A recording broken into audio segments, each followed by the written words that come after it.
भवबन्धनये मुनिजनमानस हंस मुनिजनमानस हंस जय जय देव हरे मुनिजनमानस हंस जय जय देव हरे जय जय देव हरे जय जगन्नाथ हरे बोलिए बोलिए जय जय देव हरे जय जगन्नाथ हरे कालिया विषधर गंजना जनरंजन हे कालिया विषधर गंजना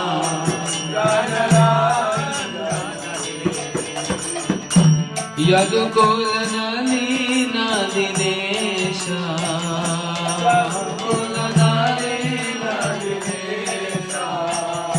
जय जय देव हरे यदुकुल नलिन दिनेश जय जय देव हरे मधुमुर नर विनाशना गणवासन हे मधुमुर नर विनाशना गणवासन हे सुरकुल के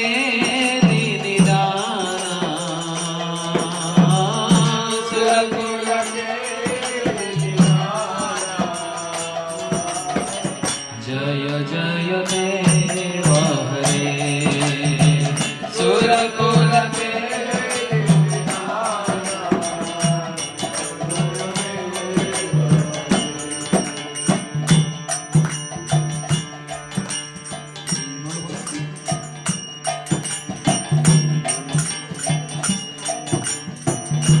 अमल कमल दल लोचना भवमोचन हे अमल कमल दल लोचना भवमोचन हे त्रिभुवन भवन दिनाना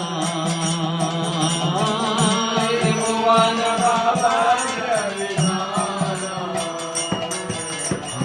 जय जय देव हरे त्रिभुवन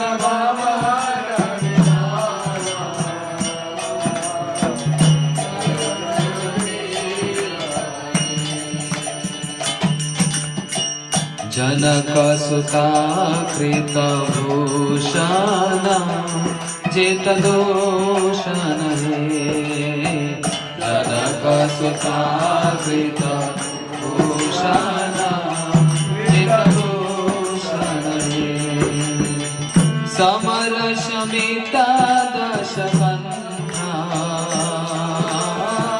समर शमिता दशकन्धा जय जय देव हरे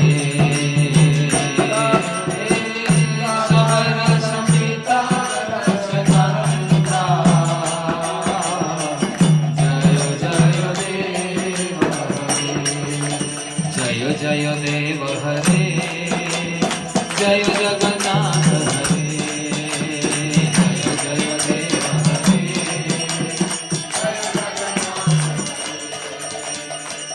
अभिनव जलधर सुंदर दृतमंदर हे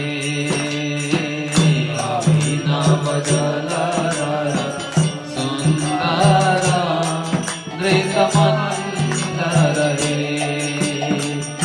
श्रीमुख चंद चकोरा श्रीमुख चंद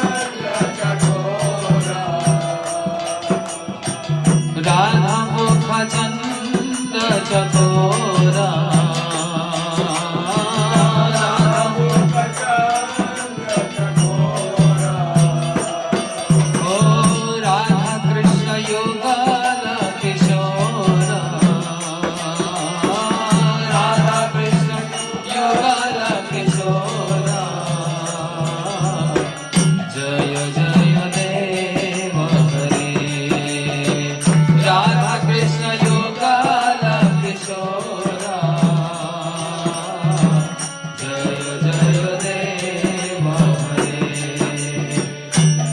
चरणे प्रणतावय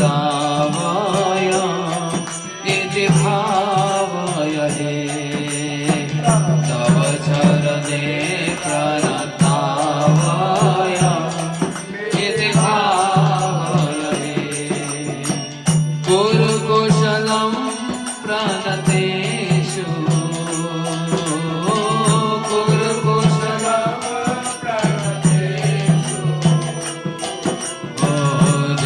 जय देव हरे गुरु कुशला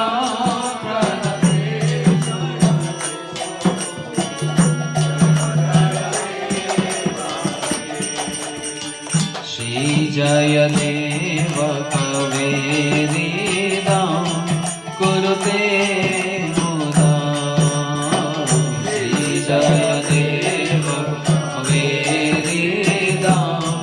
कुरुते मुदा मङ्गलमुज्ज्वलगीता मङ्गलमुज्ज्वलगीता ओ जय जय देव हरे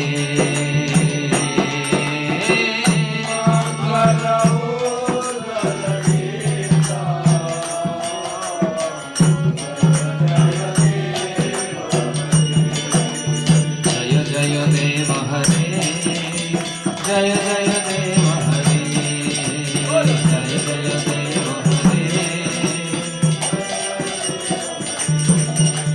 जय जय देव हरे जय जगन्नाथ हरे देव हरे जय जगन्नाथ हरे ओ जय जगन्नाथ हरे जय जगन्नाथ प्रभु जय जगन्नाथ हरे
कीर्तन मैं कर लिया, कथा विक्की प्रभु करूंगा। आज बड़े दिनों तो सुनी थी बड़ी गाड़ी।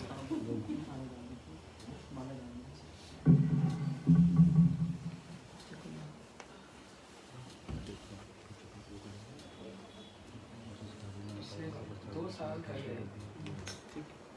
आपने कहा था जब आप घर आओगे तो कथा सुनोगे। तब से इंतजार में। हमारी आई में बीच में नहीं आया आपने आगे समझाई सिखाई नहीं खाऊंगा पहले मैं कैसे करूंगी सिखा दूं क्या? करूं क्या? आ जाओ, अज्ञान निरंजन। ऑफिस जाना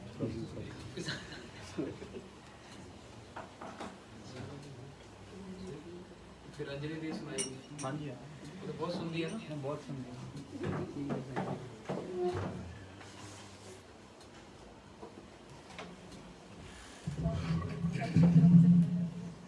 वो प्रभु जी आ गए, आप सुनो। अच्छा, क्या बोल रहा है बताओ, क्या टॉपिक है? अंजलि दीदी आप बताओ क्या बोलो। प्रभु आप बोलो। विक्की जाएगी विक्की? हमारे देश में नहीं प्रभु बड़े भाई आपका दीक्षा नाम क्या है? तो फिर विक्की विक्की क्यों बोलते हैं? वामन दास सही है। वो है ना 3 पग में घूमी डाली इधर ये ना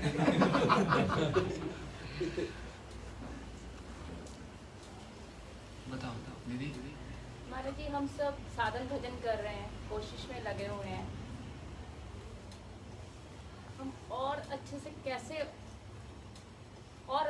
कर सकते हैं कि हम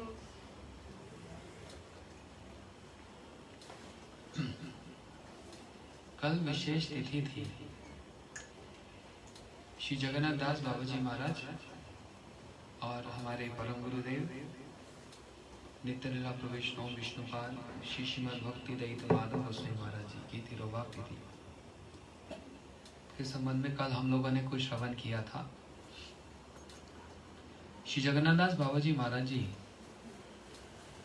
सिद्ध बाबा के नाम से जाने जाते थे, सिद्ध बाबा। इसलिए बहुत सारे शिष्य, बहुत सारे लोग उनके पास दीक्षा लेने आए।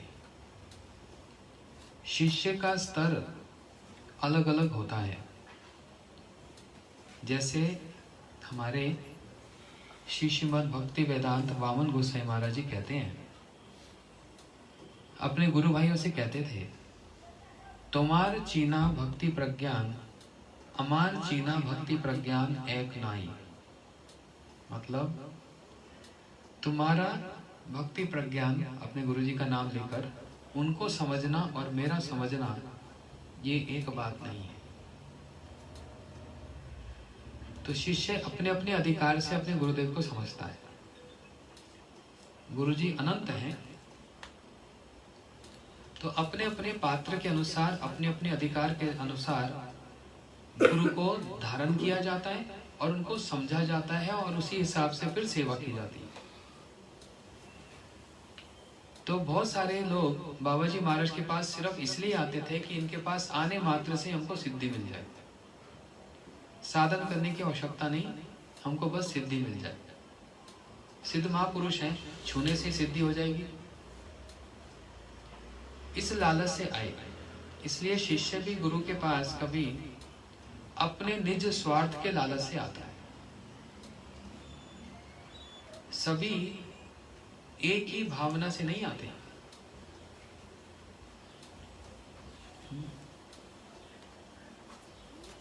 सभी इस भावना से नहीं आते कि मैं गुरु जी के शरणागत होकर उनकी सेवा करूंगा, परंतु ये देखकर ओ गुरु जी का नाम बहुत है, इनका शिष्य बनकर मेरा भी नाम हो जाएगा। जानते हो मैं फलाने फलाने गुरु का शिष्य हूं। अपनी प्रतिष्ठा के लिए उन गुरु जी के साथ जोड़ा जाता है, अपनी प्रतिष्ठा के लिए। तो ऐसे ही तथा कथित कुछ लोग बाबा जी महाराज के पास आए के दीक्षा लिए, तो बोलते बाबा जी महाराज हमारा सिद्ध स्वरूप क्या है, आप तो सिद्ध महापुरुष हैं। तो उन्होंने बोला साधन करो। बोलते कैसे? बोलते बैंगन की खेती करो, बैंगन की खेती में काम करो, ये तुम्हारा साधन, ये तुम्हारी सेवा है। ये सुनकर तो ये निराश हो गए। अब यदि कुछ सच में बाबा जी महाराज का सेवक होगा तो उनके आदेश में ही उनकी कृपा उनके आदेश में ही भगवत प्राप्ति है। गौर किशोर बाबा जी महाराज के पास कुछ लोग आकर, वो भी जानते हैं सिद्ध महापुरुष है, बाबा जी महाराज कृपा करो, बाबा जी महाराज कृपा करो। बाबा जी महाराज अपना डोर कोपिन दे देते हैं, लो ये कृपा है। डोर कोपिन देने का मतलब तुम भी सन्यास लो, बाबा जी बनो, भजन करो। सब भाग जाते देखकर। तो क्या बता रहा था इससे पहले? बैंगन की खेती। नहीं, एक प्रतिष्ठा के लिए सब करते हैं। अपनी प्रतिष्ठा के लिए गुरु जी से जुड़ा जाता है। बाबा जी महाराज ने कहा बैंगन की खेती करो। अब हाँ, गुरु जी की किसी भी आदेश को उसमें कृपा भी निहित है और साथ ही साथ भगवत प्राप्ति भी उसमें है। जैसे श्री श्यामानंद प्रभु वृंदावन में झाड़ू सेवा कर रहे हैं। अब गुरुजी दीक्षा के बाद और इतने बड़े गुरुजी के पास आने के बाद झाड़ू ही लगाना है क्या? उन्होंने ये प्रश्न किया? वे सद शिष्य हैं। उसी एक आदेश में उन्हें उनकी सारी सिद्धि प्राप्त हो गई। उनको गुरुजी ने कह दिया, उनके देखो झाड़ू लगाना, जो भी वस्तु प्राप्त होगी जिसकी होगी उसी को देना, किसी और के हाथ नहीं देना। सेवा कुंज की गलियों में झाड़ू लगा रही और झाड़ू लगाते लगाते एक नूपुर मिल गई। किसकी है, किसकी है, किसकी है? इतने में राधा जी की सारी सखियां ढूंढ रही हैं। राधा जी के चरणों की एक नूपुर खो गई। नृत्य करते करते देखा इनके हाथ में, अरे बाबा ये हमारी राधा जी की नूपुर है, दे दो। बोलते ना, हमारे गुरु जी ने कहा है जिसकी होगी उसी को ही दूंगा। नहीं आप वहां नहीं जा सकते, तो बोलते फिर उनको यहाँ ले आओ। लेकिन मैं अपने गुरु जी का आदेश पालन करूंगा। तब इनको राधा जी के पास ले जाया गया। सिंहासन पर विराजमान राधा जी का दर्शन प्राप्त हुआ और अपने हाथों से राधा जी के चरणों में, उनके हाथों में नूपुर प्रदान की। राधा जी ने उनके मस्तक पे लगाया और बिंदु का चिन्ह छप गया, इसलिए उनके तिलक में एक बिंदु होता है। और साथ ही साथ राधा जी ने श्याम सुंदर विग्रह, अपने जो विग्रह हैं, अपने हाथ से श्यामनंद प्रभु को दिए। भजन की सिद्धि क्या है? राधा जी के चरणों की धूल प्राप्त हो जाए, उनके श्री चरण कमल प्राप्त हो जाए। क्यों? राधा जी प्रेम मूर्ति हैं, राधा जी सेवा मूर्ति हैं। यदि तत्व सिद्धांत से देखा जाए, सेवा मूर्ति, कल हम बड़ी अच्छी एक वहां पर बात सुनी हम लोगों ने।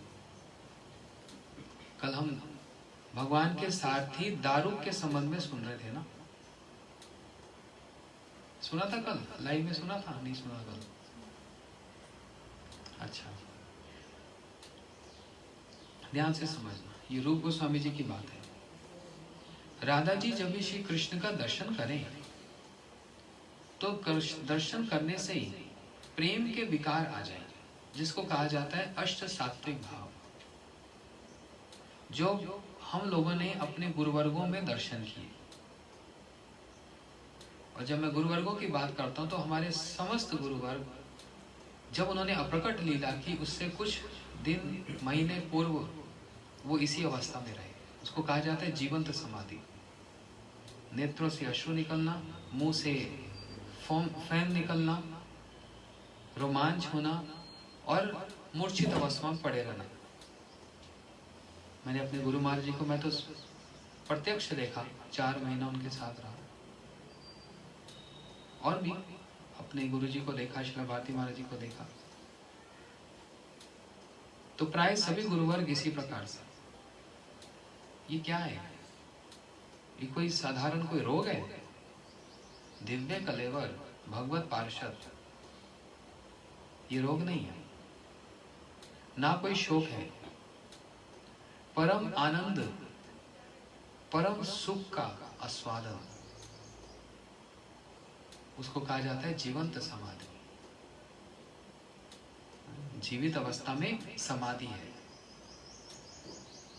पूरा शरीर आश्रित जनों को दे देते हैं, जो मर्जी करो, सेवा करो, जो तुम्हारी इच्छा, लेकिन है ही नहीं शरीर में।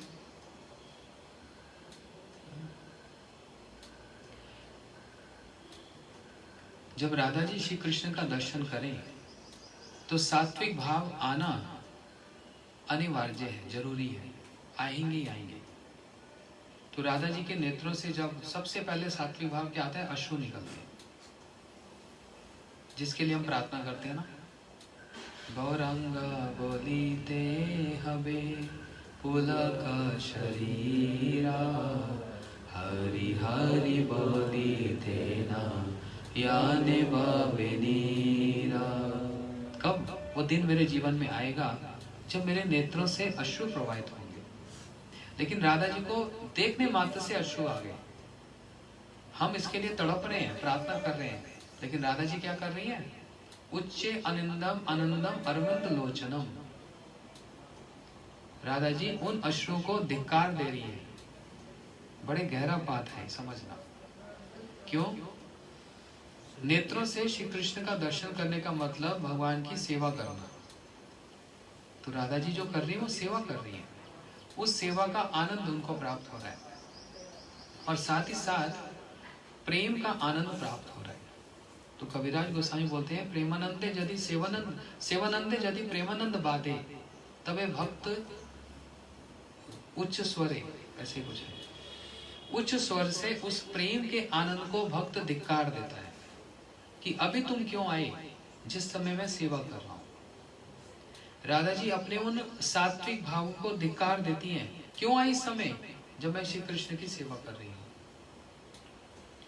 तो श्यामानंद प्रभु जी कहां से उनकी गुरु सेवा आरंभ हुई और कहां तक पहुंच गई, राधा जी के चरणों तक पहुंच गई, जो हम गौड़ीय वैष्णव का चरम लक्ष्य है।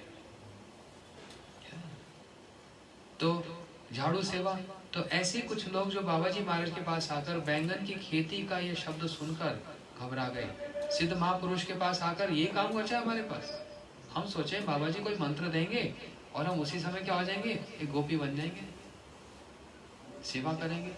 नहीं, तो वो लोग निराश होकर भक्ति ठाकुर जी के पास आए। बोलते आप ही सामंजस्य कीजिए, बाबा जी महाराज को समझाइए कि हम तो यहाँ पर आए, हाँ, हम तो यहाँ पर आए कुछ सिद्धि प्राप्त करने, इन्होंने हमको बैंगन की खेती में लगा दिया। तो भक्तों ठाकुर जी इनको लेके बाबा जी महाराज के पास आए, तब उन्होंने इसकी व्याख्या की।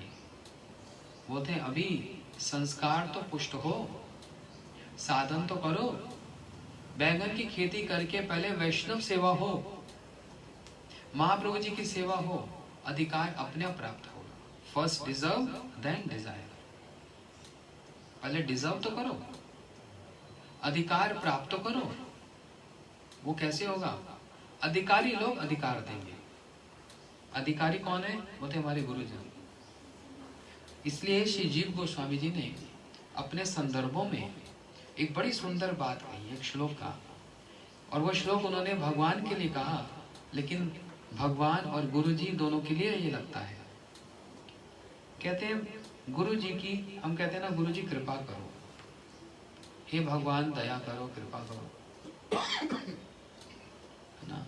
और प्रभु गाते हैं, कृपा करो हम पर श्याम सुंदर, हे भक्त वत्सल कहाने वाले, ऐसे ही है ना। वो कृपा का मतलब होता है अनुकंपा। इस शब्द अनुकंपा की व्याख्या जीव गोस्वामी जी ने कही, अनुकंपा च पूर्णस्मिन् स्वास्मिन् सेवाधिकार संपादका, सेवकादेशु सेव्य सौभाग्य संपादका, भागवत आर्तमयी तद उपकार इच्छा। देखो कितनी बड़ी व्याख्या की। एक शब्द अनुकंपा मतलब कृपा। क्या मतलब? पहले भगवान पर समझो। पूर्ण है भगवान, अपूर्ण है कि पूर्ण है? पूर्ण वस्तु है। ओम पूर्णमिदम ईशोपनिषद कहता है भगवान पूर्ण वस्तु है, लेकिन पूर्ण होने पर जब वो अभाव प्रकट करते हैं, ये उनकी कृपा है। नहीं समझ आई बात? राम जी की लीला से समझ आएंगे। राम जी पूर्ण है कि नहीं? लेकिन अभाव दिखा रहे हैं। मैं लंका कैसे जाऊं, मैं पुल कैसे बनाऊं, मेरी सहायता करो। कभी सुग्रीव जी को ले रहे, कभी उनको ले रहे, कभी उनको ले रहे, मेरी सहायता करो। ये जो पूर्ण होते हुए अपूर्णता दिखाना है, ये है अनुकंपा।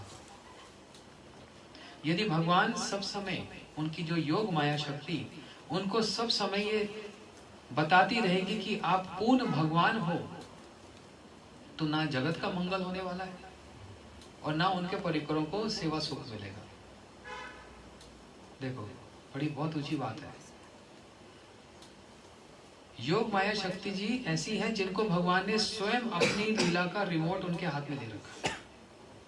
आपको चलाना है मेरे को। और देखो, मुझको भी आनंद मिलना चाहिए, मेरे परिकर को भी, और जगत का कल्याण भी होना चाहिए। पूरी लीला की जो डायरेक्टर हैं वो योग माया जी। ऐसा रिमोट उनके हाथ में भगवान ने अपने हाथ से दे दिया। फ्रीडम, पूरा स्वतंत्रता दी हुई है। आप मुझको भुला देना, जब मेरी इच्छा हो तो याद दिला देना मैं कौन हूं, और मेरे को आप भुला देना मैं कौन हूं, है ना। भगवान पूर्ण है, लेकिन जहां पर अपूर्णता दिखाते हैं, अभाव दिखाते हैं, ये परिकर पर कृपा हो गई, और उनके साथ साथ हम आप पर भी, हम अधमों पर भी वो लीला का कीर्तन करने और सुनने से कृपा होगी। अगर भगवान इस पृथ्वी पर आकर लीला ना करें तो हम कौन सी कथा करें? साकेत में क्या कर रहे हैं, गोलोक में क्या कर रहे हैं, हमको क्या बताओ। लेकिन जब यहाँ आकर वो लीला करते हैं जिसको देखकर स्वयं आश्चर्यचकित हो जाए। चैतन्य चेतामृत आदि लीला, वैकुंठ आद्य ये लीला नहीं प्रचार, से लीला कोरिबो जाते मोर चमत्कार।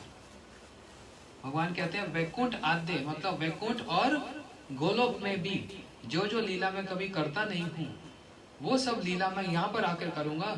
जाते मोर चमत्कार, जब मैं भी चमत्कृत हो जाऊंगा, मैंने किया ये। तो पूर्ण होते हुए अभाव दिखा रहे, मैं समुद्र नहीं पार कर सकता। तो देखो, एक एक स्टेप समझो। पहले क्या दिखाया? अभाव, अपूर्णता। फिर अपने परिकर को सेवा में लगाया, तो उनको क्या मिला? सेवा का सौभाग्य प्राप्त हुआ। वो सेवा कैसे करेंगे? भगवान अपनी शक्ति को अपने परिकर में संचारित करते हैं। नहीं तो भगवान की सेवा ये तीनों गुणों में हो नहीं सकती।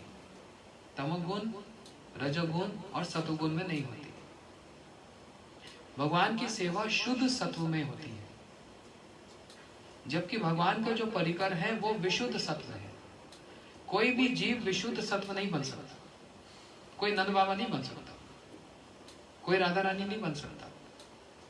लेकिन साधन के द्वारा हम शुद्ध सत्व तक पहुंच सकते हैं।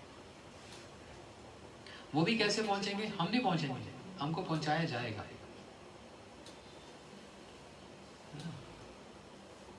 यहां से लंदन गए, जहाज ने पहुंचाया ना पायलट ने पहुंचाया? हमको तो जहाज ने पहुंचा दिया जी, नहीं, उसके अंदर जो पायलट बैठा उसने पहुंचाया। इसलिए कहा ना, हरि नाम नौका खानी, श्री गुरु कंडारी,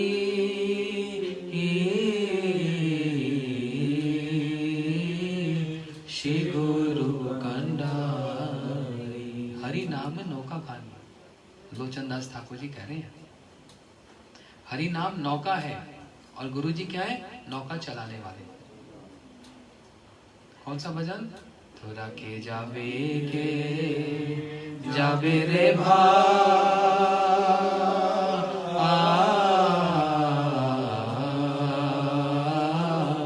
भव सिंधु पार।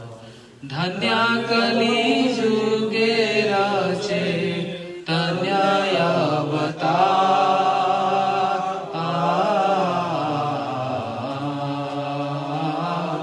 चैतन्याय अवतार। लोचनदास ठाकुर जी कह रहे हैं, हरि नाम में नौका खानी। हरि नाम नौका है और श्री गुरु जी उस नौका को चलाने वाले। तो पायलट ही तो पहुंचाएगा, जहाज थोड़ा पहुंचाएगा।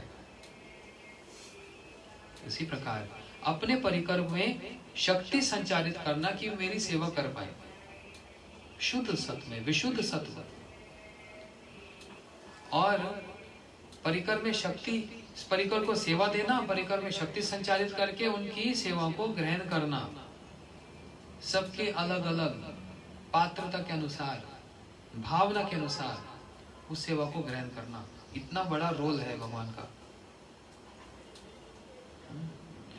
उसी प्रकार जैसे ये भगवान पर जीव गोस्वामी जी ने कहा, वैसे का वैसे ये गुरु जी पर लगता है। गुरु जी पूर्ण वस्तु है, ब्रह्मांड भ्रमित न, ब्रह्मांड तारिते शक्ति धरे जाने जाने। पूरे ब्रह्मांड को तारने की शक्ति एक एक गुरुजन में है। लेकिन क्या कहते हैं, आप नहीं होते तो मैं प्रचार कैसे करता, आप नहीं होते तो प्रोग्राम ही नहीं होता, आप नहीं होते तो व्यवस्था कैसे होती, आप नहीं होते तो ग्रंथ कैसे होता, है ना। ये वही बात है जैसे भगवान कह रहे हैं, सुग्रीव जी आप नहीं होते, हनुमान जी आप नहीं होते, महाभारत का युद्ध समाप्त हुआ ना, अर्जुन कहने लगे मेरे बाणों के कारण युद्ध जीता गया, भीम कहने लगे मेरी गदा के कारण, युधिष्ठिर कहने लगे मेरी नीति के कारण, और बाद में क्या पता लगा, सब कृष्ण ही कर रहे थे और सब तो माध्यम बने हुए थे। गुरुजी पूर्ण हैं लेकिन अपूर्णता दिखाते हैं। मैं थक गया, मेरे से अब होगा नहीं, ये जो अपूर्णता दिखलानी है, इसी में शिष्य का मंगल है। यदि गुरुजी पूर्णता दिखाएं, हाँ, तो हम आपकी क्या सेवा रहेगी। सोचो, सारे ब्रह्मांड को आप तार देंगे, हम लोगों को कोई सेवा मिलेगी? उनकी अपूर्णता में जीव का मंगल है, भगवान की अपूर्णता में जीव का मंगल है। तो वो गुरुजनों को भी योग माया जी ढक कर रखती है। वे महाभागवत हैं, वे परिकर हैं, ये बात का उनको योग माया जी ढकते रहती है, उनको पता ही नहीं लगता। परंतु कभी कभी उनके लक्षणों से बात प्रकट हो जाती है। श्री जगन्नाथ दास बाबा जी महाराज सिद्ध महापुरुष, परंतु है कहां पर? सूर्य कुंड ब्रजमंडल में, और वहां नवदीप में तुलसी को कुछ बकरियां खाने लगी, और जगन्नाथ बाबा जी महाराज ब्रजमंडल में सूर्य कुंड पर बैठ के भजन करें, हाथ में लठियां लेकर ऐसे ऐसे मार रहे हैं जमीन पर। कुछ बड़े बड़े पढ़े लिखे विद्वान भक्तों ठाकुर जी ने भेजा कि यदि सिद्ध महापुरुष का दर्शन करना है तो बाबा जी महाराज का दर्शन करके आओ। जब ये उनका दर्शन करने गए तो लठियां लेकर ऐसे मार रहे हैं, सब भाग गए पीछे, बोलते कैसे बाबा जी हैं ये तो मारने पर आ गए। तो उनसे पूछा गया, बाबा जी महाराज कुछ लोग आपका दर्शन करने आए थे, आप लठिया से मार रहे हैं? बोलते नहीं नहीं, वहां पर मायापुर में तुलसी, बकरी तुलसी खा रही थी, उनको हटा रहा था। तो फोन करके पता किया, और सच में उसी समय, उसी दिन, उस समय वहां पर तुलसी नष्ट हो रही थी, बकरी उनको खा रही थी। तब उनको पता लगा, अरे ये सिद्ध महापुरुष है। तो बात क्या बता रहा था, गुरु जी का एक आदेश होता है जो सार्वजनिक होता है, यूनिवर्सल होता है, और एक व्यक्तिगत होता है। सबको व्यक्तिगत आदेश नहीं मिलता, भाई आपको, मैं रहूं ना रहूं, आपको ये करना है, ये व्यक्तिगत आदेश है, और सबको तो मिलता नहीं। तो फिर कथा के माध्यम से एक सार्वजनिक आदेश भी होता है। मैं चाहता हूं मेरे भक्त सब इस प्रकार से हरिनाम करें, मैं चाहता हूं वो ऐसे एकादशी करें, मैं चाहता हूं वो ये करें, मैं चाहता हूं वो करें। ये जो इनका चाहना है, जो कहना है, ये सबके लिए आदेश है। तो इसमें कभी ये संशय नहीं करना चाहिए कि गुरुजी ने उनको तो व्यक्तिगत आदेश दिया और हमको तो ऐसा नहीं दिया, वो बड़े हो गए हम छोटे हो गए। नहीं, या वो गुरुजी के साथ सारा जीवन रहे, उन्होंने कमरे में रहकर सेवा की, अरे उन्होंने अंतिम समय तक गुरुजी की सेवा की, वो बड़े हो गए। ये कोई मापदंड नहीं है गुरु कृपा का। साथ रहना और साथ रह के सेवा करना, इससे कोई बड़ा हो जाए ऐसा नहीं होता। हमारे परम गुरु जी श्री श्रीमद् भक्ति प्रज्ञान केशव गोस्वामी महाराज जी कहते हैं, जब गुरु भाई उनकी प्रशंसा करते थे, आपने प्रभुपाद जी की हाँ कितने निकट रहकर सेवा की, तो परम गुरु जी कहते हैं नहीं, मैंने कैसी सेवा की, मैं जब अपने गुरु महाराज प्रभुपाद की सेवा में लगा तो प्रभुपाद जी ने अपना छाया रूप मेरे सामने प्रकट कर दिया। जैसे रावण छाया सीता को हरण करके ले गया, मूल सीता को स्पर्श करने का अधिकार नहीं था, होते ऐसे ही मेरा अधिकार कहाँ श्रील प्रभुपाद जी जैसे दिव्य कलेवर की सेवा करना। मैंने तो, उन्होंने मेरी बद्ध अवस्था को देखकर अपना छाया रूप प्रकट कर दिया, मैं तो बस उसी को ही थोड़ा सा देखने लगा। लेकिन प्रभुपाद जी को स्पर्श करने का मतलब होता है, गुरु जी के अंग को स्पर्श करने का मतलब होता है गुरु जी के विचारों को स्पर्श करना। जो बड़ी वस्तु वो देने आई, सभी हमारे गुरुजन, सबका अलग अलग ढंग है, सबका अलग अलग स्टाइल है, या फिर हम सभ्य भाषा में कहें सबका अपना अपना वैशिष्ट है, ये शास्त्र भाषा है। लेकिन देने सब वही आए जो महाप्रभु जी देने आए। महाप्रभु जी बस जीव उद्धार संकीर्तन के लिए ही नहीं आए, परंतु किस लिए आए? समर्पयितुम उन्नत उज्ज्वल रसम स्वभक्ति श्रीयम। रूप गोस्वामी जी ने प्रकट किया, क्यों? श्री चैतन्य मनोभिष्टम स्थापितम येन भूतले। रूप गोस्वामी जी महाप्रभु जी के मन के अभिष्ट को स्थापित कर रहे हैं, और वो मन का अभिष्ट क्या है? अनर्पितम चरिम चिराग कारुण्य अवतीन कलो समर्पयितम उन्नत रसम स्वभक्ति श्रीयम। क्या बता रहे हैं? जब तक इन विचारों में हम प्रतिष्ठित नहीं होंगे, हमारा हरिनाम और हमारी मन की वृत्ति शारीरिक स्तर पर और भौतिक स्तर पर ही रहेगी। छोटी छोटी चीजें से हम उड़ते चले जाएंगे। आज इसने ये कह दिया, आज उसने वो कह दिया, परसों ये हुआ था, तरसों वो हुआ था, पिछले साल ये हुआ था।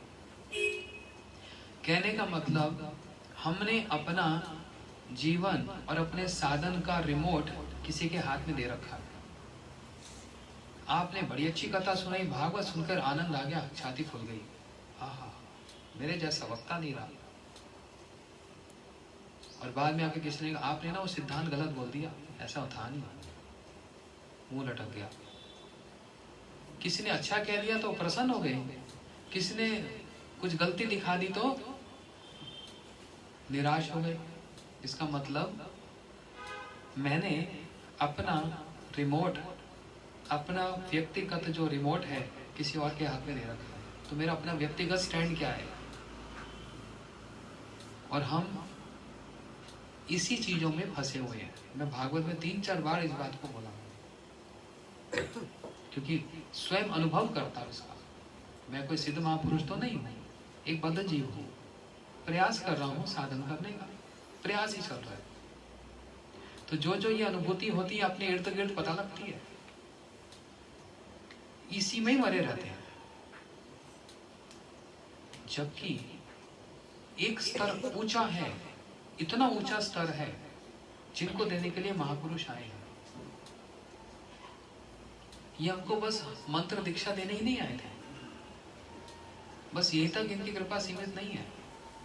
वो जो महाप्रभु जी देने आए हैं, जिनको श्री रूप गोस्वामी जी ने स्थापित किया, जो चिरकाल से कभी नहीं दिया गया था, इस कलयुग में दिया गया। इस ये का धन्य कली युगेर चैतन्य अवतार, ये धन्य कली है जिसमें अभी कितना बीता, 540 साल महाप्रभु जी आए, इतनी निकट अभी हम हैं महाप्रभु जी के। ये प्रथम संध्या चल रही है कलयुग की, और ये बुरा हाल चल रहा है। जो अभी अभी महाप्रभु जी आए, क्या देने आए? उन्नत उज्जवल रसम स्वभक्ति श्रीयम। वो जो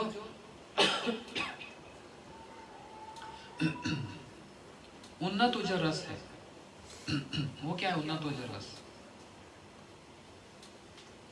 अब आप कहेंगे थोड़ा आप ज्यादा बोल दिए, मगर यही बात रूप गोस्वामी जी देने आए, यही बात भक्तियों ठाकुर जी और प्रभुपाद जी देने आए, ये बात हमारे समस्त गुरुजन देने आए, लेकिन अधिकार समझकर बोला उन्होंने। अधिकार भेद की बात है। वास्तव में हृदय की उनकी संपत्ति तो यही है, जिसमें उस संपत्ति में सब समय वो डूबे रहे। लेकिन हमारी बद अवस्था देखकर कोई योग्य हो तो कहें, योग्य ना हो तो कैसे कहें? लज्जा लगती है भाई। महाप्रभु जी श्री रामानंद राय जी से गोदावरी के तट पर मिल रहे हैं, तो कह रहे हैं बोलो रामानंद राय, कहो, पढ़ो राय श्लोक साध्य निर्णय, साध्य का निर्णय करो। तो राय रामानंद जी कह रहे हैं कर्म मिश्रा भक्ति ये सब ज्ञान। महाप्रभु जी हर चीज को कह रहे हैं ये एहो बाज्य आगे कहो आर, एहो बाज्य आगे कहो आर, ये बाहर की बात है, ये बाहर की बात है। भगवत गीता का श्लोक सर्वधर्मान परित्यज्य माम एकम शरणम व्रजा, कितना ऊंचा श्लोक है ना, गीता का सार बोला। महाप्रभु जी बोल रहे हैं बाहर की बात है? गीता जी को महाप्रभु ने ओवररूल कर दिया। ये तो अपने लिए है, भगवान के लिए क्या है? सारे धर्मों को त्याग करके मेरी शरण में आ जाओ, मैं तुमको सारे पापों से मुक्त कर दूंगा। महाप्रभु जी ने कहा एहो बाज्य, ये बाहर की बात है। क्यों? आत्म इंद्रिय प्रीति वांछा ताते बोले काम, कृष्ण इंद्रिय प्रीति वांछा धरे प्रेम नाम। अपने सुख के लिए जो वस्तु है वो तुम्हारा काम है, और कृष्ण के इंद्रियों की सेवा और उनके सुख में ही यही प्रेम है। तो महाप्रभु जी ने उस गीता जी के इतने बड़े श्लोक को, जो हम कहते हैं ये गीता जी का सार है, महाप्रभु जी ने बाह्य कर दिया, बाहर है, एक्सटर्नल है। तो फिर आप क्या कहना चाह रहे हो? कहां से स्टार्ट होता है? जब महाप्रभु जी ने कहा एहो हाय, ये बात कही, अब यहां से आरंभ हुआ। वो ब्रह्मा जी का श्लोक दशम स्कंद भागवत जी का, ज्ञानम प्रयासम उद्बंते नमंत एवा जीवंते सन्मुकृदे भवदीय वार्ताम स्थाने स्थिता श्रुति गताम तनोवान मनोभीर जे प्रयासो जीत असी अपित्र लोक्यम। बड़ी सुंदर बात है, समझ आ रहा है? ज्ञानम प्रयासम उद्बंते नमंत एवा, बोलते हैं जिन्होंने ये ज्ञान और योग के प्रयास को उठाकर फेंक दिया, त्याग नहीं परित्याग कर दिया। श्रील भारती महाराज जी बोलते थे त्याग मतलब होता है कूड़ा बाहर फेंक दिया, लेकिन उसकी दुर्गंधी आएगी ना, वो पीछे कूड़ेदान में फेंक, क्या हो? परित्याग, दूर की उसकी दुर्गंधी भी ना आए। जिसने ज्ञान के उस प्रयास को फेंक दिया, और फेंकने के बाद फिर क्या हुआ? जीवंती सन्मुकृदे भवदीय वार्ताम, जो सद व्यक्ति, जीवंत जो साधु हैं, जीवंत मृदंग कहा गया जिनको, उनके निकट बैठकर भवदीय वार्तम, आपकी कथा जो सुनता है। कैसे? स्थाने स्थिता, जिस आश्रम में है उसी आश्रम में स्थित होकर, इसका अर्थ ये होता है। दूसरा अर्थ होता है उनके चरणों में स्थित होकर, स्थाने स्थिता श्रुति गताम तनोवान मनोभीर, सुनकर प्रणाम करके और उनकी बात को विचार करके। तो पता क्या होगा? ये प्रयास, इस प्रयास से जो भगवान अजीत हैं, भगवान का एक नाम है अजीत कृष्ण, है ना, एक हमारे प्रभु वृंदावन में अजीत कृष्ण प्रभु, जो अजीत हैं भगवान, वो भी जीत लिए जाते हैं। जो अजीत भगवान वो भी जीत लिए जाते हैं। महाप्रभु जी ने जब ये सुना तब कहा हाँ एहो है, ये बात ठीक है। तो कहां से आरंभ किया? महाप्रभु का जो प्रमाण स्टैंप लग गई कि कहां से ये आरंभ हुआ? जहां पर ये बात आई साधु संग, जहां पर एक साधु स्थाने स्थित, उनके चरणों में बैठकर भवदीय वार्ता, भगवान की वार्ता, उनकी कथा को सुनना, वहां से आरंभ हुआ महाप्रभु जी का कहना। और करते करते महाप्रभु जी कृष्ण तत्व, राधा तत्व और इतनी ऊंची उड़ान पकड़ ली, महाप्रभु जी ने एक समय तो रामानंद राय जी का मुंह बंद कर दिया। बस राय रमन जी कहने लगे, ना सोहम रमन ना सोहम रमनी। ये भी भेद नहीं रह जाता कि कृष्ण कौन और राधा जी कौन है। इनमें कौन विषय जाति है, कौन आश्रय जाति, ये भेद भी जहाँ समाप्त हो जाए। इतना ऊंचा प्रेम की बात है। महाप्रभु जी ने मुंह बंद कर दिया। बस हे राय, इससे ऊपर समझने वाला संसार में कोई नहीं है। ये तो बहुत ऊंचा हो गया, इससे ऊपर कुछ नहीं है।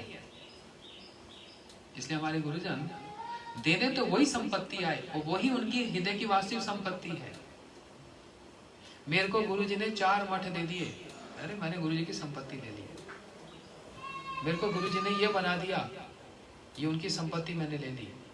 एक स्तर पर ठीक है, ये हो जैसे पिता का होता है ना वारिस, वारिस होता है ना, पुत्र वारिस होता है ना, ऐसे गुरुजनों के मठ मंदिर इत्यादि इसका वारिस होना ये बड़ी बात नहीं, उनकी संपत्ति का जो वारिस होना ये बड़ी बात है।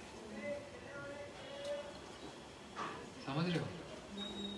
मठ का वारिस होना वो बड़ी बात नहीं, लेकिन ये भी अपने आप एक सेवा है, इसको भी आप निगलेक्ट नहीं कर सकते। बड़े परिश्रम से गुरु जी ने मठ मंदिर स्थापित किया और इसको ठीक ठीक रूप से संचालन करने के लिए बहुत सारे चैलेंज आते हैं, चुनौती आती है, सब कुछ सामंजस्य करके चलना पड़ता है। बहुत ऊंची सेवा है, जिम्मेदारी है,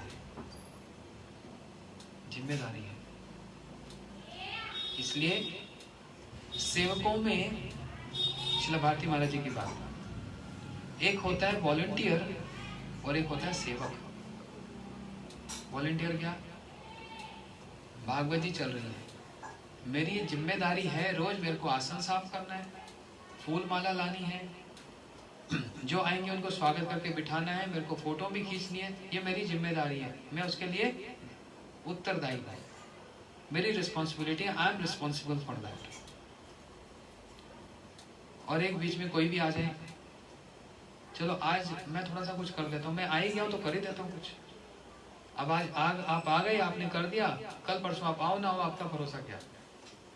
इसको बोलते हैं वॉलंटियर। तो देखने में लग रहा है सेवा तो वो भी कर रहा है, लेकिन वो अपने मन मर्जी से सेवा कर रहा है, वो जिम्मेदारी से नहीं कर रहा।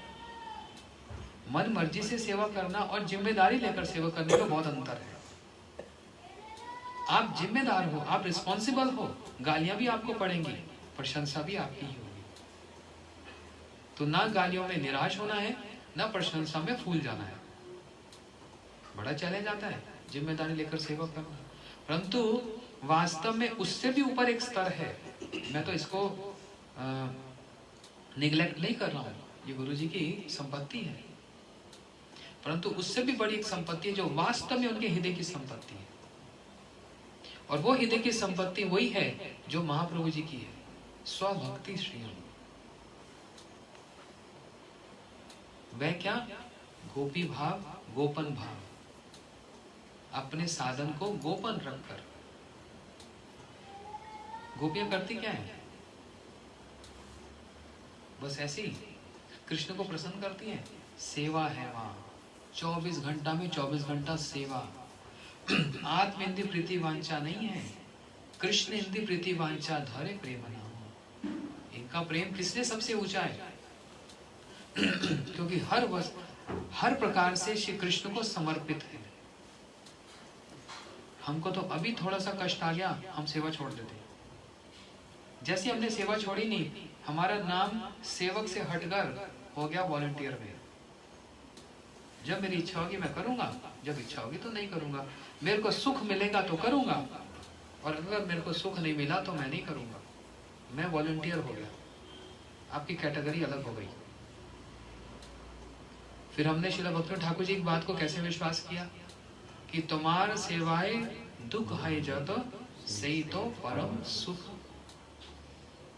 हे प्रभु, आपकी सेवा में मुझको जितने प्रकार का दुख मिल रहा है, वास्तव में वो मेरे लिए परम सुख का विषय है, क्योंकि वो दुख का केंद्र कौन है? आप है, आपके कारण है, इसलिए वो मेरे लिए परम सुख का विषय है। इस बात को मैं बहुत कहता आ रहा हूँ, बहुत दिनों से। मैं स्वयं इसको अनुभव करना चाह रहा हूँ, मैं किसी को सुना नहीं रहा हूँ। मैं स्वयं इस स्तर पर पहुंचना चाह रहा हूं, इस बात को समझने के लिए बहुत कोई छोटी बात नहीं है, बहुत श्रेष्ठ बात है। और इसी बात को श्रील महाप्रभु जी ने, श्रीमद महाप्रभु जी ने 8वें श्लोक में कहा। क्या श्लोक है? जोर से बोलो।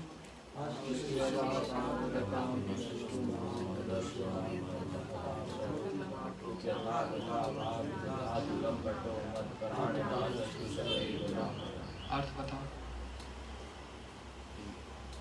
जोर से।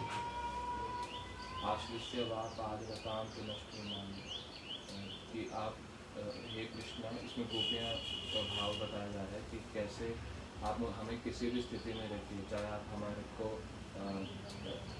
पैरों तले रोक दीजिए या फिर आप हमारे को हमारे साथ रहिए या किसी और के साथ रहिए, लेकिन हमारे प्राणनाथ केवल आप ही हैं। यदि आप मुझको अदर्शन अर्थात दर्शन ना देकर पैरों के चरणों के नीचे रौंद दें या फिर दर्शन देकर मुझको प्रसन्न करें, मत प्राणनाथ, हर स्थिति में आप कौन है? मेरे प्राणनाथ ही हैं। श्रीमद् महाप्रभु जी ने शिक्षाष्टक में 8वें श्लोक में ये सिद्धि की बात कही। और किस भावना से कह रहे हैं महाप्रभु जी? राधा भाव द्युति, राधा जी के भाव में। इसलिए प्रभुपाद जी का उपदेश माथुर विरह ब्रजवासियों की सेवा करना ही हमारा परम कर्तव्य है।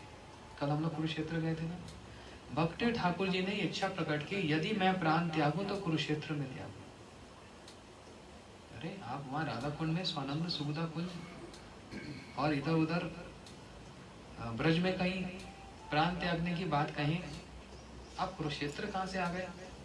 बोलते वो ऐसा स्थान है जहां पर मेरी स्वामिनी को सबसे अधिक मेरी सेवा की आवश्यकता है, क्योंकि दीर्घ काल का वीर्य के बाद राधा जी का श्री कृष्ण मिलन हुआ और कितना यत्न कर रही हैं, हे कृष्ण चलो ब्रज में, कितना यत्न कर रही हैं।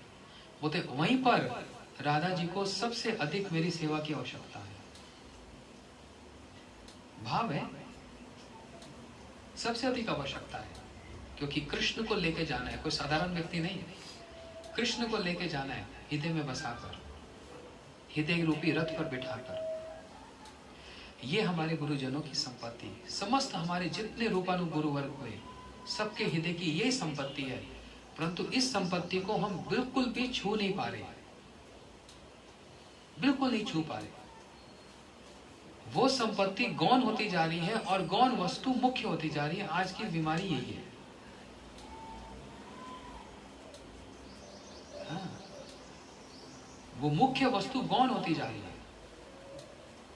क्योंकि क्यों गौण हो रही है? क्योंकि उसकी चर्चा नहीं हो रही। हाँ?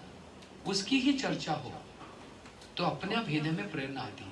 तो दीदी ने जो प्रश्न किया कि हरिनाम करते समय हमारा चित्त इधर उधर जाता है, उसका मूल कारण यही है, हमारी चित्त वृत्ति और नीचे होती जा रही है। और नीचे क्यों? वैसा संग नहीं प्राप्त हो रहा, वो आश्रय नहीं मिल रहा। जब गुरुजी थे तो बड़ी प्रेरणा होती थी, सेवा होती थी, हरिनाम होता था। अब वो वाला संग प्राप्त नहीं हो रहा, जो वो अग्नि हमारे अंदर जल जाए,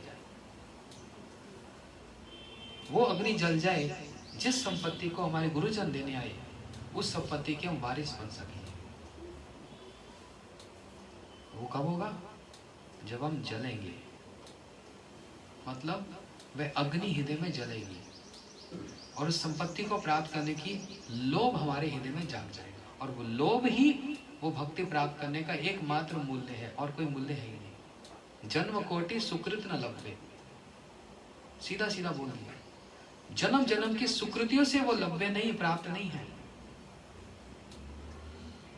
जन्म जन्म के कोटि एकमात्र लोभ से ही होगा। तो लालची व्यक्ति के निकट बैठ जाओ तो लालच अपने आप आ जाए, लोभ व्यक्ति के नीचे बैठ जाओ तो लोभ अपने आप आ जाए। ऐसा कोई लोभ वाला व्यक्ति मिल जाए जो हमारे अंदर वो अग्नि को फिर से प्रज्वलित कर दे, जो अभी शांत हो गई है, वो अग्नि शांत ना होने पाए, वो जलती जाए, बल्कि और तेज ज्वालामुखी का रूप धारण कर ले। तब हम समझ पाएंगे मेरे गुरुदेव क्या देने आए, हमारे गुरुजी क्या देने आए, और मैंने उनको क्या समझ लिया था। बस एक सिद्ध महापुरुष समझकर, एक संत समझकर उनके चरणों की वंदना की, उनके लिए ये किया वो किया, बस इतना ही नहीं। यहीं तक उनकी सेवा और उनका स्मरण सीमित नहीं है, यहां तक सीमित नहीं है। उनसे हमारा विरह हो, उनकी एक एक बात का वो स्मरण हो नित्य प्रति। साल में एक बार नहीं, गुरुजी की तिथि आ गई, आविर्भाव तिरोभाव आ गई, आज गुरुजी का स्मरण आ गया, बस ये तो वही बात हो गई। जब वो 5 साल में इलेक्शन आते हैं ना, तो वो गाने चल जाते हैं चारों तरफ, देशभक्ति के गाने, सबकी प्रेरणा को जगाने के लिए, देशभक्त देशभक्त। फिर 4 साल सो जाओ, तो सारा वर्ष ऐसे ही निकल गया। गुरुजी की तिरोभाव तिथि आई, हाँ, आविर्भाव तिथि आई, हाँ। एक हमारे सन्यासी, एक अमेरिका में सन्यासी हैं, वो आश्रित हैं श्री भक्तिवेदांत स्वामी महाराज जी के, इस्कॉन फाउंडराचार्य जी के। तो हमारे गुरुजी श्री श्री भक्तिवेदांत नारायण गोसाई महाराज उनसे कहा कि अपने गुरुजी के विषय में बताओ, उनकी महिमा गान करो। अब वो महिमा क्या गान कर रहे हैं, ठीक ही कह रहे हैं। हमारे गुरुजी ऐसे हंसते थे, हमारे गुरुजी ऐसे पानी पीते थे, हमारे गुरु महाराज ऐसे करते थे। तो स्मरण तो गुरुदेव का ही हो रहा है, ठीक ही बात है। तो महाराज जी, हमारे गुरुजी ने उनको टोका और कहा, गुरु की महिमा सिर्फ यहीं तक सीमित मत कर लेना कि उन्होंने ऐसे किया, उन्होंने यहाँ मठ खोला, उन्होंने ऐसे पानी पिया, उन्होंने ये किया।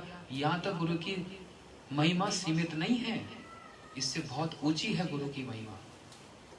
जो हमारे गुरुजन हुए हैं, एक एक गुरुजन धरे महाशक्ति, तो उनकी महिमा सिर्फ इतने तक सीमित नहीं है। और यदि ये कहें हमारे गुरुजी ने तो 40 मठ स्थापित किए, आपके गुरुजी ने बस 2 ही 3 4 किए। अगर मठ स्थापन से ही गुरु की महिमा प्रकाशित हो जाए, तो गौर किशोर बाबा जी महाराज के कितने मठ थे, जिनका चरण आश्रय जगत गुरु प्रभुपाद जी ने किया। नरोत्तम ठाकुर जी ने कितने मठ स्थापित किए।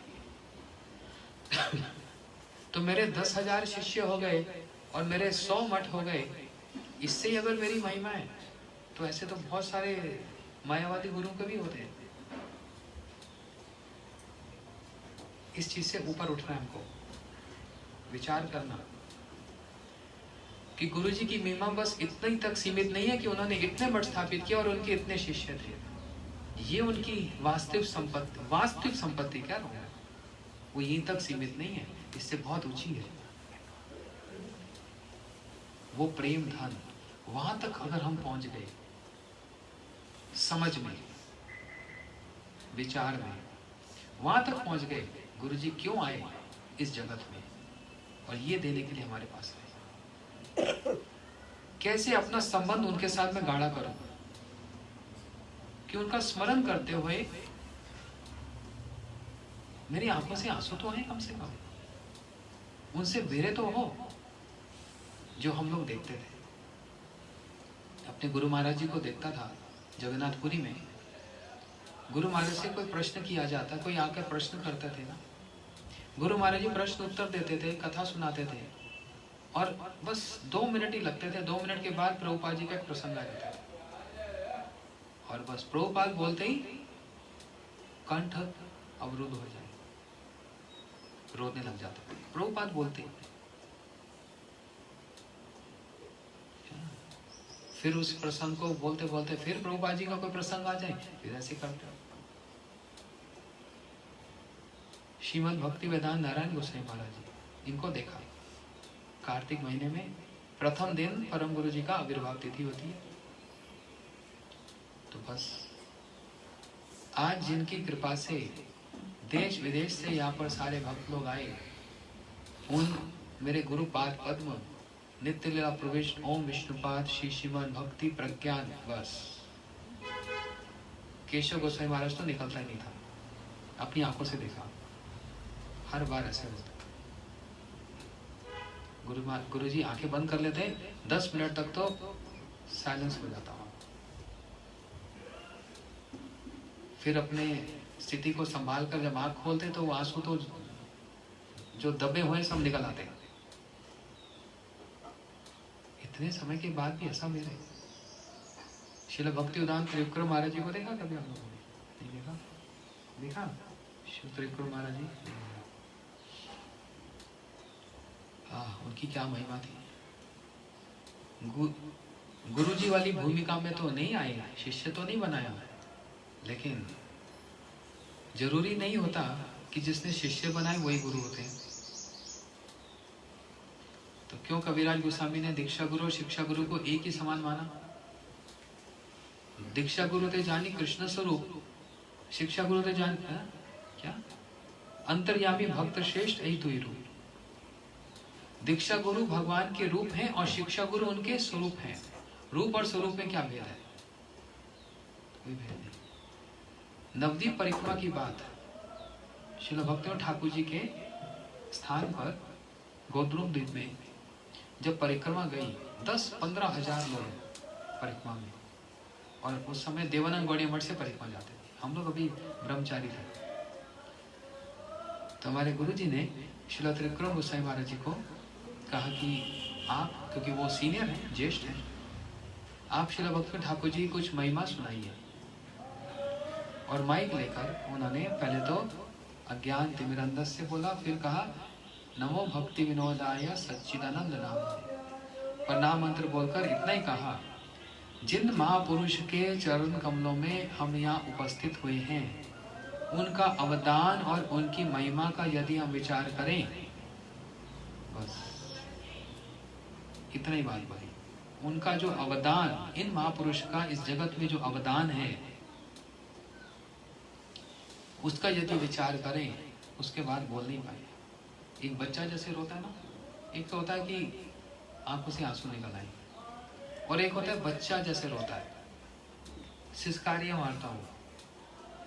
श्रील त्रिविक्रम गोस्वामी महाराज जी इस प्रकार से रोने लगते। श्रील भक्तिनाथ ठाकुर जी की उस महिमा को जब तक हम महिमा समझेंगे नहीं, कहाँ से आएगा ये? गुरु जी मेरे जीवन में आकर उन्होंने मेरे को क्या दिया है, उसकी महिमा, उसका गुरुत्व को जब तक हम नहीं समझेंगे, गुरु की महिमा कैसे पता लगेगी, उनका वो गुरुत्व कैसे समझ आएगा? गुरु का मतलब होता है भारी, विचारों में जो भारी है, विचारशील है। श्री त्रिविक्रम गोस्वामी महाराज जी 10 मिनट तक रोते रहे। बस उस रोने में ही उनकी महिमा पता लग गई, श्रील भक्तिनाथ ठाकुर जी की और उनकी स्वयं। और उनको देखकर महाराज जी भी रोने लग गए। सारी परिक्रमा रो रही है। पूरी परिक्रमा में इतना हल्ला होता है, शोर होता है ना, पिन ड्रॉप साइलेंस हो गया। श्रील बामन गोस्वामी महाराज मठ में थे, वो आते नहीं थे, तो श्री त्रिविक्रम गोस्वामी महाराज और गुरु जी ये दोनों ही परिक्रमा का संचालन करते थे, और श्रील बामन गोस्वामी महाराज जी वो मठ में थे। सारे सन्यासी, ब्रह्मचारी और परिक्रमा में सब माताएं, सब एकदम, सबकी आंखों से आंसू निकल रहे, एकदम साइलेंस हो गया, पता नहीं क्या हो गया। तब स्थिति को देखकर तब गुरु जी ने फिर श्रील भक्ति ठाकुर जी की महिमा का गान किया। हाँ, इस चीज को मैं कह रहा हूँ, ऐसा नहीं कि मैं अनुभव कर रहा हूँ, मैं भी समझना चाह रहा हूँ, लेकिन श्रील भक्ति ठाकुर जी के हृदय की संपत्ति क्या है, वो उन्होंने कहाँ प्रकट की है? अपने ग्रंथों में। आप चैतन्य शिक्षामृत पढ़ो। चैतन्य शिक्षामृत है गाइड बुक, सन्यासी के लिए, ब्रह्मचारी के लिए, गृहस्थ के लिए, वानप्रस्थी के लिए। कैसे रहन सहन होना चाहिए, कैसे खाना चाहिए, एक एक डिटेल। यहाँ तक बोला घर में कुछ लोग कुत्ते बिल्ली रखते हैं ना, पेट रखते हैं, बोलते अगर रखने की इच्छा वो मत रखो, गाय रखो। श्रील भक्ति ठाकुर जी का जो स्टाइल है ग्रंथों का, सारे धर्मों को सामंजस्य करके चलना, बड़ा पोलाइट है उनका। और उनके ग्रंथ में भी देखो, आरंभ करेंगे एकदम छोटे स्तर से, और जैव धर्म हो, चैतन्य शिक्षामृत हो, कोई भी ग्रंथ हो, करते करते कहाँ पहुंचते हैं? राधा जी के गुण, राधा जी की महिमा, राधा जी का प्रेम, वो मंजरी भाव वहां तक पहुंचते हैं। जैव धर्म में भी तो ये है, चैतन्य शिक्षामृत में है, सारे ग्रंथों में, भजनों में भी ऐसे ही। कहा तो मानस देहा गेहा जो किछु मोर अर्पिलो तुआ पदे नंद किशोर, ये भजन गा रहे हैं और साथ ही साथ फिर सिद्धि लालसा कर रहे हैं। पाल्य दासी कौरी ललिता सुंदरी हमारे लैया कवि, पाल्य दासी, इतनी ऊंची भाव पहुंच गए। तो सबके लिए जो जो जैसा जैसा अधिकारी है, उस अधिकारी के लिए, सबके लिए ये सारी वस्तुएं हैं। लेकिन अधिकार हमारा उन्नत हो, अधिकार हमारा उन्नत हो। वो छोटे अधिकार में हम छोटी छोटी चीजों में ही फंसे रह जाएंगे। उससे निकलो बाहर, हमको निकलना है उससे बाहर और बड़ी चीज पे फंसना है।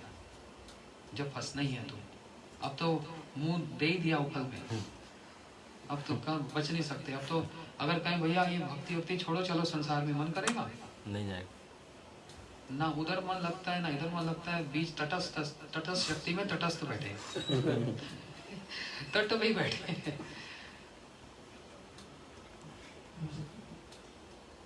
तट पे बैठे। इसलिए सर्व जीव हईलो पार प्रेमेर बतासी, पढ़िया रोहिल लोचन अपनार दोषी। सारे जीवों का उद्धार हो रहा है उस प्रेम की वातास से, उस प्रेम की हवा से। और मैं अपने दोषों के कारण, मेरी जो मनोवृत्तियों में जो आसक्ति है, या छोटी छोटी चीजों में मैं उलझा रहता हूँ, अपने दोषों के कारण वो बड़ी वस्तु को मैं छू नहीं पा रहा हूँ, पकड़ नहीं पा रहा हूँ। अरे मारो गोली उसको, खत्म करो। भक्ति ठाकुर जी ग्रंथ पढ़ो। ऐसा एक साधु मिल जाए जीवन में, जिनके पास रहने से, ऐसे गुरुजनों के साथ रहने से वो अग्नि ज्वलित हो जाए। बस इससे बढ़कर और वरदान कुछ नहीं है। ये वस्तु की एक अभाव है। ये वस्तु अब समस्त हमारे गुरुजन एक एक करके सब चले गए। ये समय बड़ा सेंसिटिव समय है। हाँ, बड़ी विचित्र स्थिति है। हाँ, चले तो गए, संपत्ति तो छोड़ गए। कथा के माध्यम से हमको प्रेरणा दी, सब कुछ दी। तो इसलिए साधन भक्ति, भाव भक्ति और प्रेम भक्ति, श्रद्धा रति भक्ति अनुक्रमशति, कपिल भगवान माता देवती से कह रही है। साधन भक्ति भाव भक्ति में परिणत होगी, भाव भक्ति प्रेम भक्ति में परिणत होगी। लेकिन साधन भक्ति अभी नहीं हो रही हमारी। साधक का मतलब क्या होता है? जो अपने साध्य के लिए दिन रात छटपट करता है। हम करते हैं। इसलिए अभी हम साधक बनने का साधन कर रहे हैं। श्रद्धा, आपके अंदर श्रद्धा है? हाँ जी, मैं तो श्रद्धा है, भगवान के प्रति श्रद्धा है। रूप गोस्वामी जी कह रहे हैं, श्रद्धा तो अनुपायो वर्जनम भक्ति उन्मुखी चित्त वृत्ति विशेषण। श्रद्धा शब्द विश्वास को है, सुदृढ़ निश्चय कृष्ण भक्ति कैले सद। महाराज जी बार बार इस श्लोक को बोलते थे। कहाँ है श्रद्धा? अभी साधक बनने का साधन चल रहा है। लेकिन ये सारी बातें निराश होने के लिए नहीं है कि सोचकर अरे हम तो जीरो ही हैं, फिर छोड़ो ऐसे ही रहेंगे। नहीं, ये निराश होने के लिए नहीं है, क्योंकि हमारे अंदर संस्कार जो पड़ा है वो संस्कार पुष्ट हो रहा है। विदेश में किसी ने प्रश्न किया, क्या हमारा ये जीवन अभी हम जैसे गिरते पटकते हरि नाम ये सब कर रहे हैं, कुछ होगा हमारा? मैंने कहा आपकी बात नहीं कह सकता, मैं अपनी बात कहता हूँ। मैं इस योग्य नहीं था, ना हूँ कि हमको, मेरे को ऐसे गुरुपाद कभी जीवन में प्राप्त होंगे। मैं योग्य नहीं था। इन्होंने मुझको स्वीकार किया, ना कि मैंने इनको जाकर इनसे दीक्षा ली। इन्होंने हमको स्वीकार किया। हमारी अयोग्य होने पर भी थी हमारी कोई योग्यता, अभी भी नहीं है, लेकिन इन लोगों ने हमको स्वीकार किया। वो संस्कार जो इन्होंने डाला वो कभी निष्फल नहीं जाएगा, इसका तो पूर्ण विश्वास है। वो कभी निष्फल नहीं जाएगा।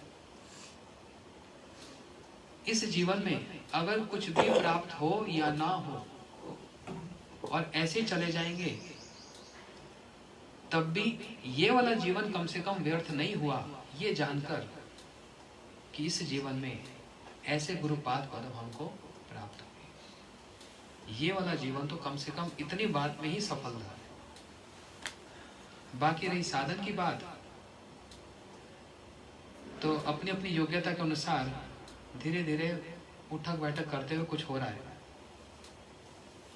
किसी एक जन्म में अच्छे से साधन होगा, वो संस्कार पुष्ट होता चला जाएगा, होता चला जाएगा, होता चला जाएगा, होता चला जाएगा।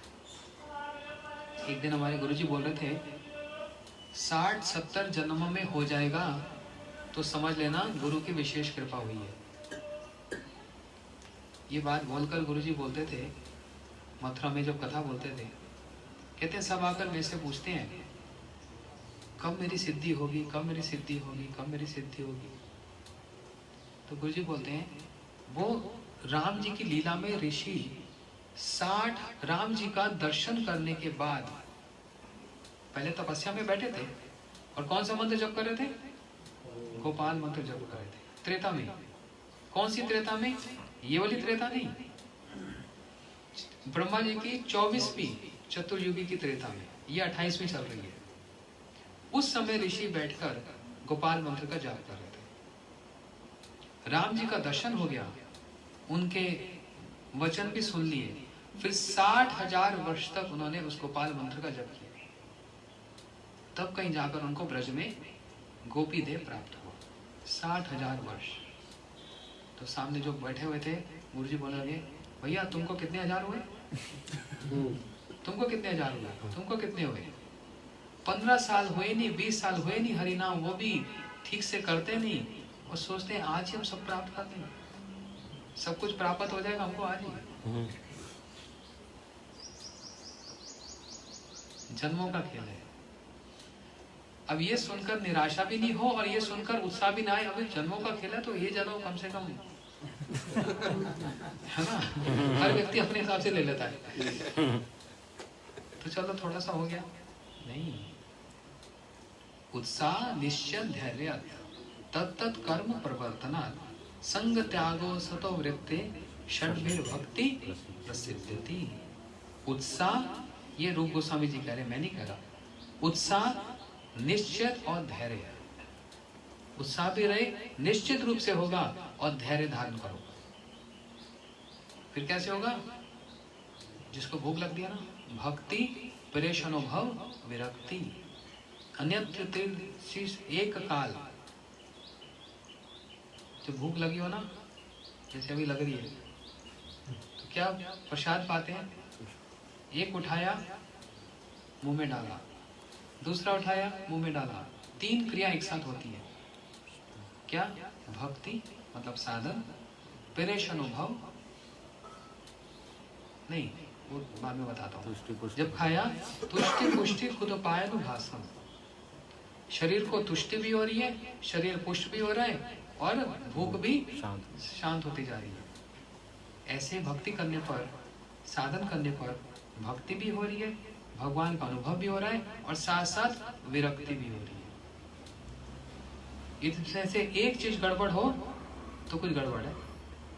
खूब खा रहे हैं लेकिन भूख शांत नहीं हो रही, मतलब यहाँ तो भूत लग गया है कि 10 आदमी का खा जाए, या फिर पेट में कीड़े, कुछ गड़बड़ है। खाए जा रहा है, खाए जा रहा है, पेट ही नहीं भरता। विरक्ति भी तो हो साथ में, भक्ति भी हो रही है, भगवान की अनुभूति भी हो रही है, तो विरक्ति भी तो हो। विरक्ति की भावना नहीं आ रही। इन तीनों चीजों को, ये मापदंड है, इसको लिख लो। साधन, भगवान की अनुभूति और विरक्ति, तीनों एक साथ चलेगी, है ना?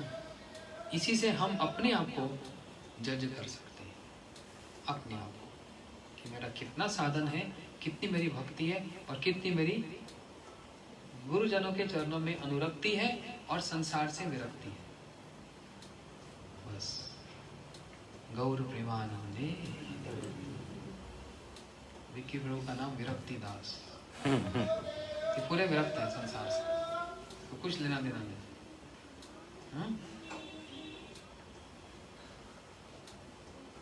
हरे कृष्णा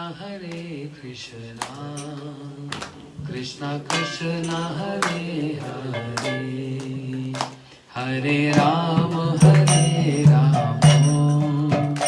राम राम हरे हरे, हरे कृष्णा कृष्णा कृष्णा हरे हरे, हरे राम राम राम हरे हरे, हरे कृष्णा कृष्णा कृष्णा हरे हरे, हरे राम राम राम हरे हरे, हरे कृष्णा कृष्णा, बोलो सभी बोलिए जोर से, हरे राम राम राम हरे कृष्णा कृष्णा कृष्णा हरे हरे, हरे राम राम राम हरे हरे, हरे कृष्णा कृष्णा कृष्णा हरे हरे, हरे राम राम राम हरे हरे, हरे कृष्णा कृष्णा कृष्णा हरे हरे, हरे राम राम राम हरे हरे, हरे कृष्णा कृष्णा कृष्णा हरे हरे, हरे राम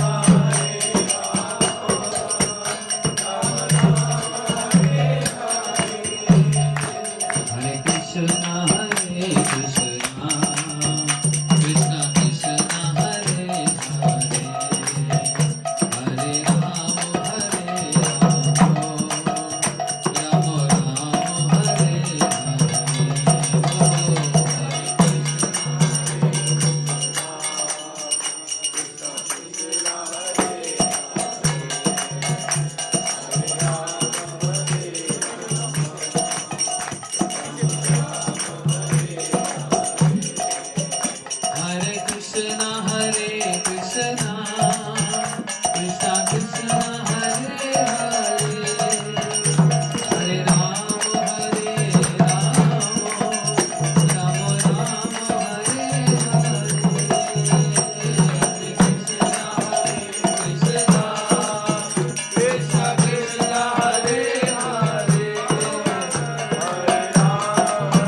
जय गुरुदेव जय जय गुरुदेव जय गुरुदेव जय ओ जय गुरुदेव जय जय गुरुदेव